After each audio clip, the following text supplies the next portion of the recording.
38페이지 마태복음 17장 1절부터 8절, 제가 한 절, 여러분 한 절 교독하겠습니다. 마태복음 17장 1절부터 8절까지.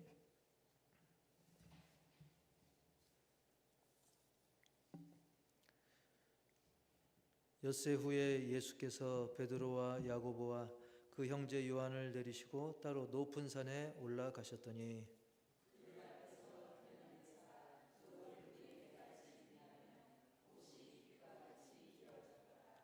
그때 모세와 엘리야가 예수와 더불어 말하는 것이 그들에게 보이거늘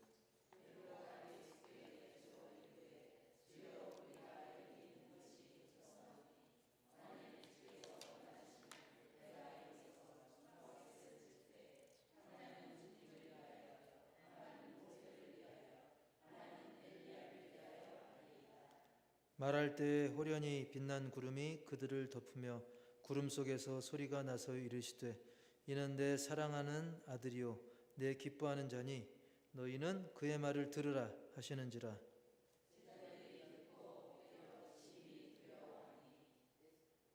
예수께서 나와 그들에게 손을 대시며 이르시되 일어나라 두려워하지 말라 하시니 제자들이 눈을 들고 보매 오직 예수 외에는 아무도 보이지 아니하더라. 아멘. 할렐루야. 우리 제목 다 같이 시작. 그의 말을 들으라. 여러분, 그의 말을 잘 들으시기 바랍니다. 여기서 그는 바로 예수님이죠. 예수님이 하신 말씀 잘 들으라는 말씀인데, 요 앞전의 상황은 여러분 아시는 것처럼 베드로가 주는 그리스도시요 살아계신 하나님의 아들이십니다, 이런 고백 사건이 쭉 있어 왔죠. 그런 일이 있은 지 대략 한 일주일쯤 됐어요. 엿새 후에 예수님께서는 이번엔 제자들을 다 데려간 게 아니라 그 중에 일부만, 구체적으로는 3명, 베드로와 야고보, 요한, 이 3명만을 데리고 이제 산으로 올라가십니다. 특히 이 3명은 좀 다른 제자들과는 다르게 좀 중요한 일 있을 때마다 많이 예수님께서 그들을 선택하셔서 동행하시곤 했는데, 뭐 여러 가지 의견들이 있을 수 있어요. 이 사람들이 특별하다, 여러 가지 출신이 어떻다, 많은 이론들이 있을 수 있는데, 그거보다 더 중요한 것은 어떤 선택이든 예수님이 2명이든 3명이든 5명이든 그 선택의 주권은 누구에게 있다? 예수님께 있다는 것이죠. 즉 그들이 똑똑하면 얼마나 똑똑하며 잘생기면 얼마나 잘생기며 어떤 인간의 조건, 자랑거리가 아니라 사실 이 모든 상황을 예수님은 다 두루 보시지 않습니까? 그래서 중요한 것은 그들이 잘났니, 얼만큼 가방끈이 기니, 이게 문제가 아니고 모든 것을 꿰뚫어 보시는 예수님께서 그 지혜와 그 섭리에 따라서 일방적으로, 즉 주권적으로 예수님께서 그들을 택하신 거예요. 그렇다고 나머지를 버렸느냐? 그게 아니죠. 또 다른 제자들은 또 거기에 맞게, 다른 상황에 맞게 또 그들을 또 나름대로 또 사용하시는 것을 우리가 알 수가 있습니다. 그래서 우리는 여기서 왜 이 사람만 선택했을까? 왜 저 사람은 내버려뒀을까? 그런 고민하지 마시고 중요한 것은 따라서 합시다. 우리도 선택받았다. 여러분, 예수님을 믿는 것 자체가 우리는 놀라운 선택을 받은 줄 믿습니다. 여러분, 안타깝게도 지금 지구상에는 예수님을 믿는 사람이 많아요? 안 믿는 사람이 많아요? 안 믿는 사람이 많은데 그 와중에 우리를 예수님 믿게 했잖아요. 특히 우리나라는 불교, 유교가 더, 불교, 유교뿐만 아니라 온갖 미신도 많은데 그 와중에 이 나라에 복음이 전파되고 우리가 이렇게 선택받은 것, 더 정확하게는 내가 선택받은 것, 내가 예수 믿게 된 것, 이 얼마나 감사하고 기뻐할 일입니까? 인간의 모든 조건을 초월해서 우리가 선택받은 거예요. 우리가 여기에는 학벌이 기준이 아닙니다. 외모가 기준도 아닙니다. 재산이 기준이 아니고 족보가 기준이 아니에요. 어쨌든 하나님의 그 특별한 선택으로 따라 삽시다. 그 특별한 선택으로 내가 택함 받았다. 내가 구원받았다. 이보다 중요한 게 어디 있겠습니까? 그래서 우리는 중요한 거는 어쨌든 우리가 선택받았으니 그걸로 끝이 아니라 이 선택받은 이 놀라운 하나님의 주권적 선택을 받은 내가 이제는 계속 믿음으로 쓰임 받아야 되는 거예요. 뭘로 쓰임 받아요? 믿음으로 쓰임을 받아야 되는 거죠. 원래는 우리가 쓸만한 사람이기는커녕 버림받아야 되고 지옥불에 떨어졌어야 되는데 우리가 예수님을 믿음으로 그리고 하나님께서 나를 사용하신다는 그 믿음으로 쓰임 받는 게 중요합니다. 그래서 난 이렇게 쓰임 받고 싶은데 왜 저렇게 쓰임 받나? 난 저 자리가 더 좋은 것 같은데 왜 이 자리로 부르나? 나는 왜 산으로 같이 따라가지 못하고 저기 남겨졌나? 이게 중요한 게 아닙니다. 뭐가 더 중요하냐, 뭐가 더 덜 중요하냐 그걸 따지기보다는 어쨌든 지금 이 상황에서 내게 주어진 일 거기에 대해서 우리가 감사하며 기쁨으로 충성하는 것이 진정 지혜로운 사람인 줄 믿습니다. 그게 그렇게 충성하는 것이 우리가 칭찬받는 참 신자 또 참 제자의 삶을 사는 것입니다. 어쨌든 당시에 다 데려가지 않고 예수님께서 다른 사람도 아니고 예수님께서 그 3명만 데려간 것은 또 그만한 이유가 있는 거죠. 뭐 성경에서 딱 요래서 데려갔다라고 얘기는 안 하는데 그래도 우리가 앞뒤 전후를 전후좌우를 살펴보면 우리가 이제 짐작할 수 있는 것은 예수님이 3명을 데려가고 나중에 예수님의 그 놀라운 변화의 모습이 나오거든요. 그리고 거기서 뭐 모세 나오지 엘리야 나오지 예수님 뭐 광채 나지 이런 상황을 이제 곧 맞이할 텐데 여기에 우르르 뭐 12제자 다 데리고 왔다가 괜히 이게 막 소문이 더 빨리 생각보다 빨리 퍼지고 그러면 오히려 이 복음 사역에 또 장애물이 될 수도 있거든요. 그래서 예수님은 이 변화된 모습, 예수님이 메시아라는 이 더 확실한 이 증거의 이 모습, 이 놀라운 변화의 모습을 최소 인원만 꼭 필요한 인원만 데려간 것으로 우리가 짐작할 수 있어요. 자, 그래서 이제 어떻게 합니까? 예수님이 그 베드로, 야고보, 요한을 이제 데리고 산으로 올라갔는데 갑자기 예수님의 모습이 그들 앞에서 변형이 됐는데 뭐 그처럼 쉴 수가 없고 그처럼 밝을 수 없을 정도로 얼굴이 뭐와 같이 빛이 났다 그랬어요? 뭐와 같이 빛이 났냐면 해같이, 달도 아니고 해처럼 빛나고 옷이 아주 빛과 같이 옷 자체가 빛으로 표현할 정도로 아주 희어졌던 것이죠. 아무리 세상에서 빨래해도 표백제 넣어도 그처럼 하얄 수 없을 정도로 옷은 정말 그렇게 하얄 수가 없고 그리고 얼굴도 그렇게 해처럼 밝을 수가 없을 정도로 그렇게 변화된 모습을 보입니다. 물론 예수님께서는 그전에도 본인이 메시아라는 사실을 밝히기는 했지만 사실 메시아만 밝힌 게 아니라 내가 메시아다, 내가 그리스도다 그것만 밝힌 게 아니라 부활의 영광 이전에 여러분 부활하려면 어떻게 해야 돼요? 죽어야죠. 또 죽기 전에 그냥 죽은 게 아니라 고난도 있고 치욕을 당하잖아요.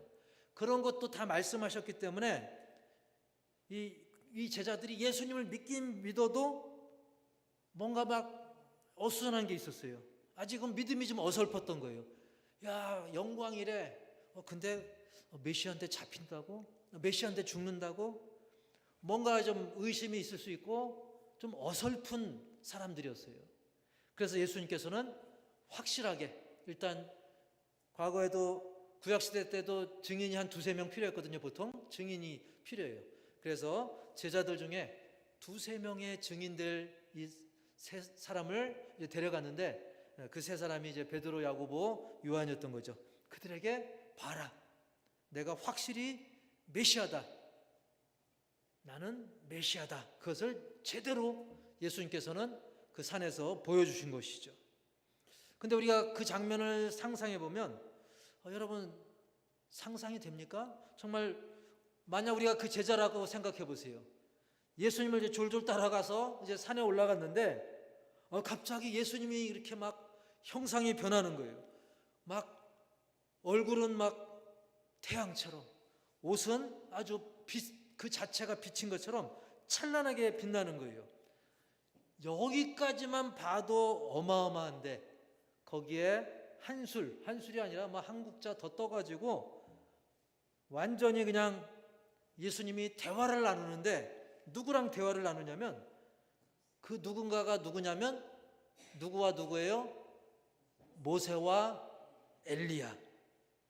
우리는 그냥 써 있으니까 모세인가 보다, 엘리야인가 보다. 그런데 구약을 통틀어 가지고 능력의 선지자 하면 모세하고 엘리야죠. 그래서 목사님들을 위해 기도할 때 엘리야의 능력을 몇 배나 더 하시고 7배나 더 하시고, 엘리야만 해도 엄청난데 그런 대명사로 쓸 정도로 능력하면 막 엘리야하고, 또 모세하면 정말 또 어마어마한 그런 선지자 아닙니까? 근데 예수님이 변한 것도 대단한데 예수님이 모세와 엘리야와 함께 대화를 나누는 거예요. 그러니까 이 세 명의 제자들은 한마디로 이제 얼이 빠지는 거죠. 야, 이게 꿈인가 생신가, 진짜 막 꼬집어 보고 싶었을 거예요. 뭐 그거하고 비교도 안 되지만 사실은 굳이 비교한다면 만약에 제가 여기 여러분 몇 명 데리고 뒷동산 가는데 우리나라로 말할 것 같으면 갑자기 그럴 일은 없지만 막 제 머리가 빛이 나고, 대머리가 아직 안 됐지만 반짝반짝 빛이 나고, 옷이 하얘지고, 게다가 갑자기 세종대왕이 나타나고 이순신이 나타나고 나랑 농담 따먹게 한다. 이거 얼마나, 물론 이건 적절한 비유는 아닙니다. 우리가 적절한 비유는 아니지만 그 정도만 돼도 놀랄 일인데, 이건 정말 더 어마어마한, 상상만 해도 이거는 기가 막힐 일이죠. 그러니까 이렇게 황홀한 이 영광된 광경에 베드로가 그만 정신 못 차리고 뜬금없이 예수님께 이런 말을 합니다. 베드로를 보면 좀 엉뚱한 데가 있어요. 막 나중에 보면 뭐 칼을 휘두르고 뭐 예수님 모른다 하고 바닷물에 빠졌다가 뭐 별의별 좀 덤벙대는 게 있잖아요. 막 베드로가 거기서 또 급하게 이런 말로 또 치고 들어오죠. 우리 4절 한번 읽어봅시다. 4절 시작.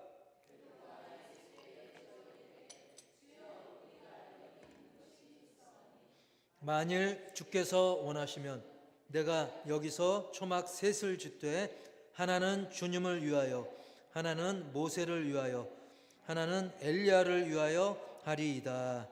아멘. 저기 보면 이제 둘째 줄 끝에 좋사오니, 우리가 여기 있는 것이 좋다. 이거 누구 생각이에요? 베드로 자기 생각이죠. 주여, 우리가 여기 있는 게 좋습니다. 자기 생각이죠. 근데 그 다음에 보면 쭉쭉쭉 나가서 보면 하나는 누굴 위하여? 예수님 위하서.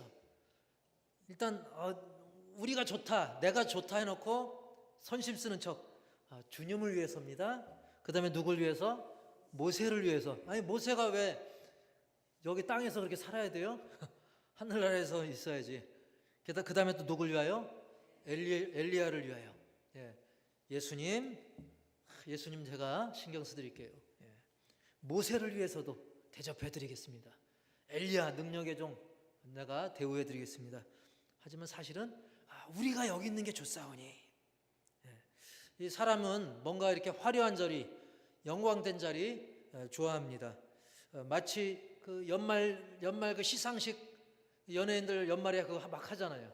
시상식 자리에 있으면 거기 갔다만 해도 막 인증샷 남기고 막 페이스북에 올리고 인스타그램에 올리고 자랑하지 않습니까? 우리도 어쩌다 뭐 연예인 이렇게 지나가라도 보면 사인이라도 받고 그러지 않습니까? 이런 사람은 어떤 영화로운 자리, 즐거운 자리, 그런 자리를 좀 더 오래 머물면서 즐기고 싶은 그런 인간의 그런 속성이 있는 것이죠. 그래서 주님, 여기 이 영광의 자리에 머물고 싶습니다. 예수님이 그저 원하시기만 하면, 사실은 자기가 원한 거죠. 여기 초막 셋을 지어서 하나는 예수님 거, 하나는 모세 거, 또 하나는 누구 거? 엘리야 거. 예. 그래서 이토록 황홀하고 이 찬란한 자리에, 이 좋은 곳에 오래도록 머물고 싶다, 그겁니다. 그렇게 해야지. 예수님 뭐하러 굳이 저 세상에 내려가서 죽도록 고생하고 오해받고 또 피신해야 되고 뭐 이렇게 고생합니까? 그렇지 않아도 베드로가 어떤 일이 있었어요. 예수님을 주는 그리스도시요 살아계신 하나님의 아들이시라고 고백한 후 예수님께서는 뭐라 했냐면, 그럼에도 불구하고 나는 잡혀서 고난과 죽임을 당한다. 죽임을 당하고 3일 만에 뭘 할 걸 말씀하셔요? 부활할 걸 말씀하셨습니다. 다시 살 것을 말씀하셨었죠. 근데 그 일이 있은 지 불과 일주일 정도밖에 안 된 상황입니다. 엿새 후라고 그랬죠. 그래서 그런지 베드로는 이미 예수님의 말씀에서 그런 고통, 고난 굳이 그거 겪을 필요가 있나? 그딴 거 필요 없고 그냥 여기서 편하게 살면 되는 거 아니겠습니까? 주님, 고난 십자가 굳이 무덤 속에 그러지 말고 여기서 편안히 삽시다. 이거 하나님의 뜻입니까? 자기 욕심입니까? 네, 자기 욕심인 것이죠. 사실 얼마 전에 베드로는 그런 경험했죠. 예수님께서 막 고통, 고난 말씀하니까 주여 그리마옵소서 했다가 사탄아, 그런 큰 꾸지람도 들었잖아요. 여러분, 예수님이 그 누구에게 사탄아 이렇게라고 얘기합니까? 그렇게 한 사람이 얼마나, 예수님한테 그런 소리 들은 사람이 얼마나 있겠어요? 만약에 제가 여러분 누구 하나에게 손가락질하면서 아무리 목회자로서 혼낸다 할지라도 제가 여러분 누구 하나 향해서 사탄아 또는 마귀야 그러면 얼마나 큰 충격이 오겠습니까? 베드로는 그런 충격적인 이야기를 들었었어요. 불과 엿새 전에. 마태복음 16장 23절 시작. 사탄아 내 뒤로 물러가라. 너는 나를 넘어지게 하는 자루다. 내가 하나님의 일을 생각하지 아니하고 도리어 사람의 일을 생각하는 도다. 예. 이 구중을 들은 지 불과 엿새인데 베드로가 또 눈치 없이 예수님 좋은 게 좋은 거죠. 여기 있는 게 좋사오니 초막셋을 짓고 즐겁게 영광되게 좋게 갑시다. 눈치 없이 또 이런 말을 했던 것이죠. 그 순간 갑자기 이 빛나는 구름이 제자들을 덮으면서 음성이 들립니다. 어떤 음성이 들렸느냐? 마태복음 17장 5절 시작. 이는 내 사랑하는 아들이요 내 기뻐하는 자니 너희는 그의 말을 들으라 하시는지라. 아멘. 여러분, 이 그냥 구름도 아니고 반짝반짝 빛나는 이 구름은 하나님의 그 영광스러운 임재를 상징하죠. 즉 하나님께서는 이 제자들에게 영광 가운데 이제 임재하셔서 그들에게, 쉽게 표현하면 그 얘기죠. 너희가 보고 있는 예수는 나 하나님이 사랑하는 아들이고 기뻐하는 자기 때문에 너희는 그의 말에, 예수님의 말에 순종해야 된다. 그의 말을 들으라.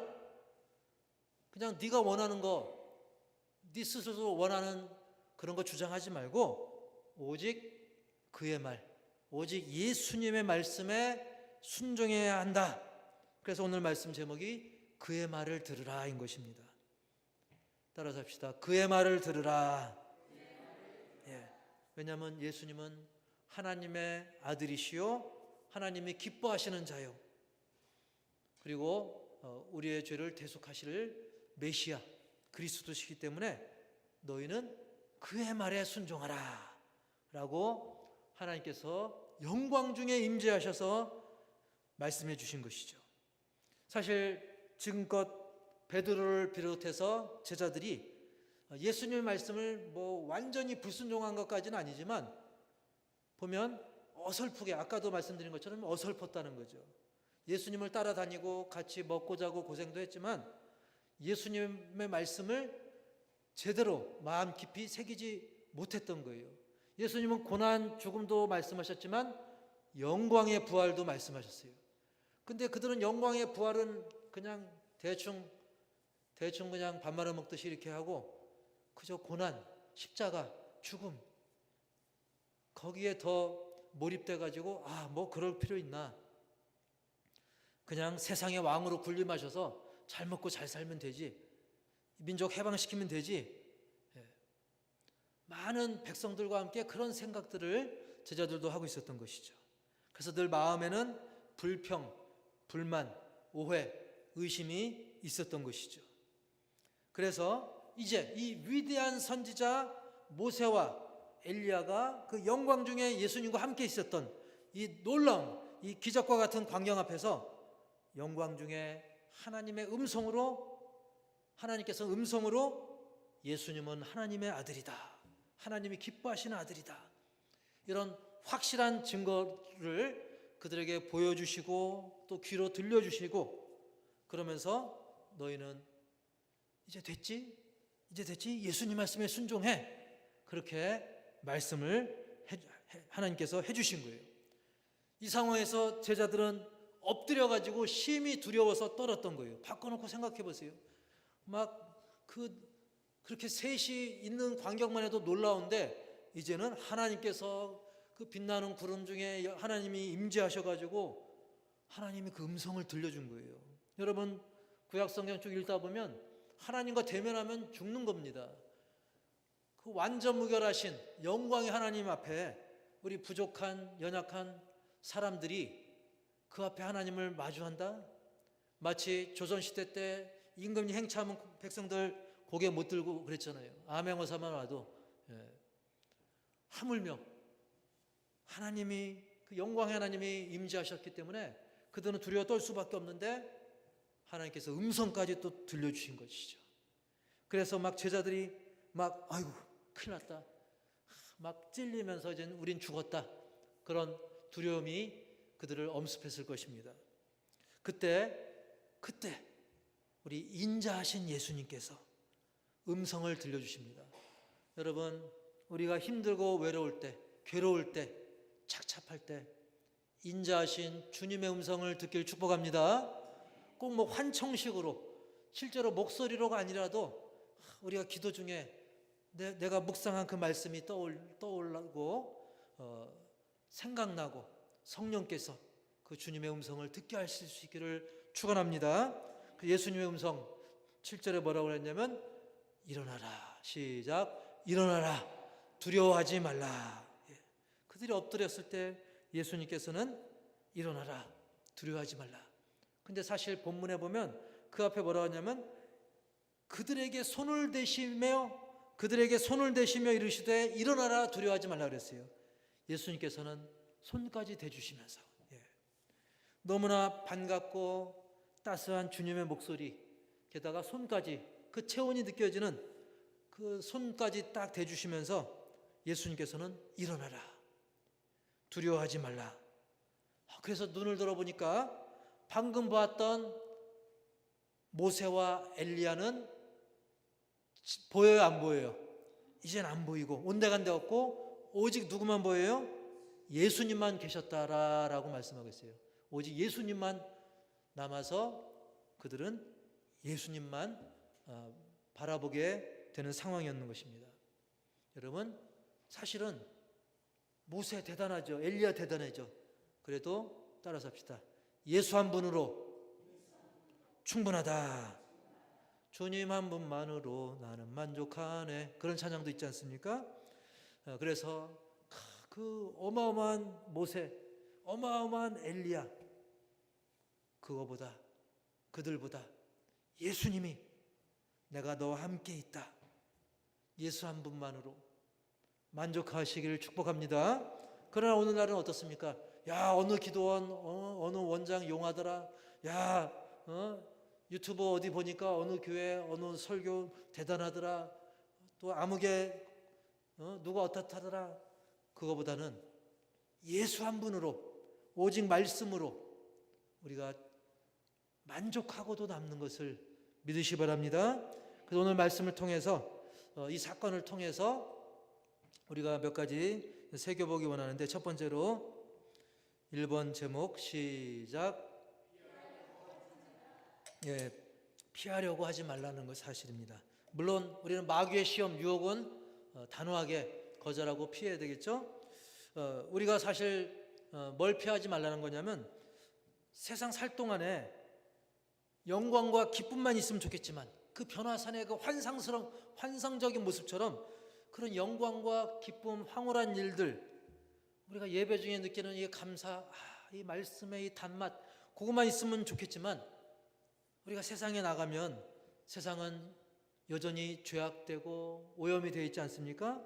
그러니까 우리는 이 세상 자체에는 고난과 고통이 전혀 없을 수 없는 거예요. 내가 아무리 고난과 고통을 피하려고 해도 이 세상 자체에, 우리가 운전도 그렇잖아요. 내가 아무리 잘해도 들이받는데 어떡합니까? 예. 길이 또 미끄러운데 어떡합니까? 내가 조심스럽게 하는데 갑자기 뒷차가 박아서 또 그 앞차에 밀린 차가 또 나를 박을 수도 있는 거고. 그래서 이 세상은 완전하지 못하기 때문에 우리는 세상 살면서 결코 고난과 고통, 근심이 그런 게 없는 상황이 없을 수 없는 겁니다. 그래서 우리는 이 세상 살 동안 따라서 합시다. 그러려니, 세상이 원래 그런 곳이라고 했잖아요. 세상은 우리가 하나님 나라 가기 전에 이 세상은 원래 불완전합니다. 고통이 있습니다. 애가 태어날 때부터 응애하면서 막 울잖아요. 여러분, 그래서 원래 세상은 그런 곳이구나. 그러면서 동시에 감사한 게 뭡니까?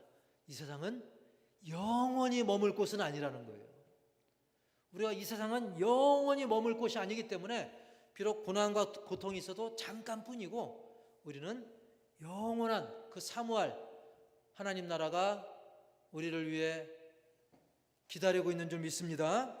그래서 우리가 잠시 살기 때문에 세상 살면서 좀 지저분할 수 있고 좀 불편하고 또 고난도 있을 수 있고 좀 어떠하리.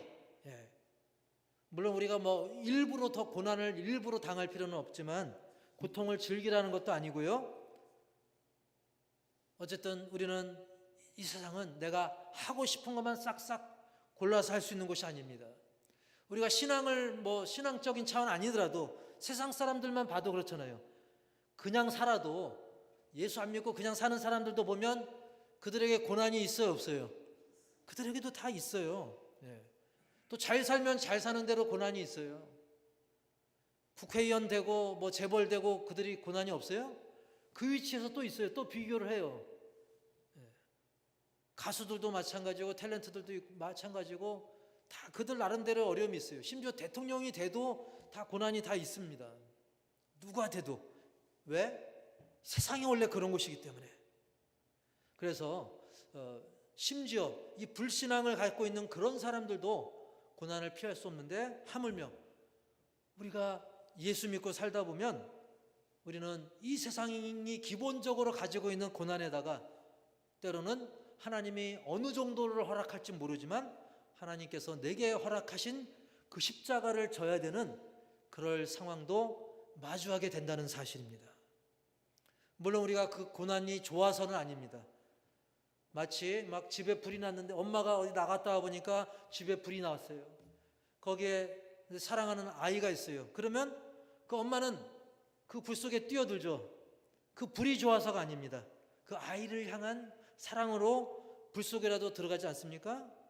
마찬가지로 우리가 주님을 사랑한다면 또 천국을 사모한다면 평소에 내가 하기 싫어하는 것이라도 주님을 향한 그 사랑으로 그리고 하나님 말씀을 믿는 믿음으로 우리가 싫은 것도 할 수 있어야 되는 거예요. 그것이 장성한 믿음이는 것이죠.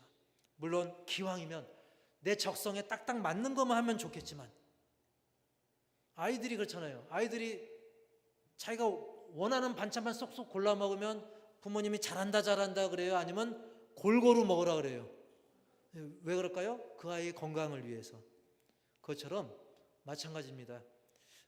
우리도 내 적성에 딱딱 맞고 좋은 것만 하면 좋겠지만 그럴 상황이 안 되더라도 주를 위해서 주님의 몸된 교회를 위해서 할 수 있는 것이 더 장성한 신앙인 줄 믿습니다. 제가 전에 이제 부목사 할 때도 보면 제 적성이 아닌데 심지어는 다른 부목사님들은 그 싫어서 안 하는 건데 제가 이제 그런 일들을 많이 했어요. 그래서 그 좀 큰 교회 있을 때도 뭐 기름 넣는 거, 또 컴퓨터 고치는 거, 뭐 심부름하는 거, 또 노인분들 신방 가서 구역 예배 드릴 때 막 몇 층까지 막 이렇게 빌라 없는 거 이런 거를 막 하고, 또 면허가 그때 2종이었는데 또 교회 본고 차려면 또 1종이 필요해가지고, 근데 학원 다닐 시간이 없어가지고 그냥 보는 거예요.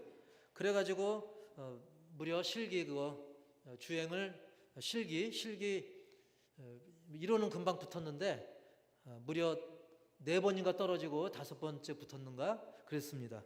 자, 이렇게 제가 막 그 상황도 아니고 내 취미도 아니고 적성도 아닌데 막 괜히 고생하면서 이렇게 했어요. 근데 알고 보니까 이게 또 호산학교에 와서 사역하기 위한 준비였더라고요. 거기서 훈련이 돼가지고 우리 교회 와가지고 얼마나 또 잘 써먹었습니까? 그렇습니다. 우리가 받는 고난 다 천국을 준비하는 과정으로 알고 기왕이면 억지로보다는 기쁨으로 할 수 있길 바랍니다. 부담스럽고 힘들어도 천국 준비라고 생각하면 그게 기쁜 거예요. 정말 사랑하는 남자 처녀 총각이 막 결혼 준비하다 보면 막 힘들어해요. 요즘은 뭐 또 하는 게 많더라고요. 힘들어하지만 그걸 이길 수 있는 건 뭡니까? 그 결혼 준비가 힘들어도 나중에 그 신혼의 단꿈과 또 사랑의 결실에 대한 소망, 그것 때문에 그거를 기쁨으로 할 수 있는 것이죠.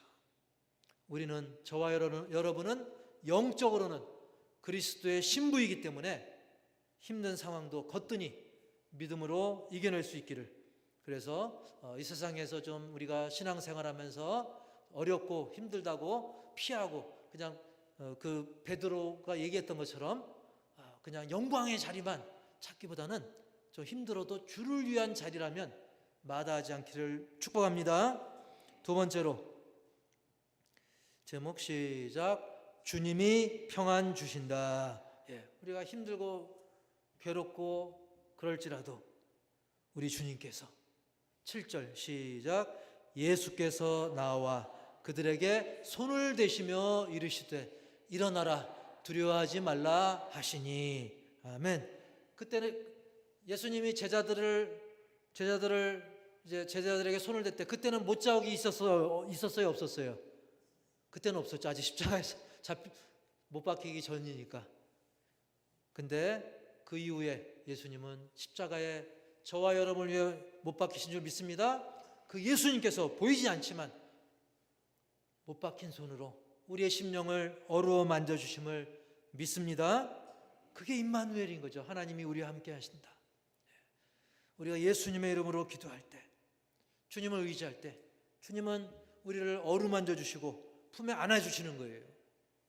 말씀으로, 성령으로 어루만져 주시는 거예요. 얘야, 호산나교회 아무개야, 내가 있다. 내가 함께한다. 고난도 있지만 영광이 있다. 또 영광이라는 것은 고난 없이 있을 수가 없다. 여러분, 세상에서도 보면 뭐 오디션 프로그램 그런 거 보면 어떻습니까? 막 많은 고난을 겪고 나중에 딱 등극을 하잖아요. 왕으로 딱, 그 세계의 왕으로 딱 등극하잖아요. 하물며 저 천국의 그런 면류관 거기 가기까지 고난이 전혀 없을 수는 없습니다. 다만 누구에게나 다 고난이 있는데 어떤 사람은 고난 중에도 날 어루만져 주시는 그 주님을 믿기 때문에 평안 가운데 그 고난을 거뜬히 여기고 심지어 그 고난을 고난으로 여기지 않게 되는 놀라운 승리의 기쁨이 있는 것을 믿습니다. 그게 여러분이기를 축원합니다. 세 번째 시작. 그래서 하나님께서 직접 음성으로 들려주셨잖아요. 그의 말을 들으라. 그의 말을 들으라. 예수의 말을 들으라 라고 하나님께서 음성을 들려주셨죠.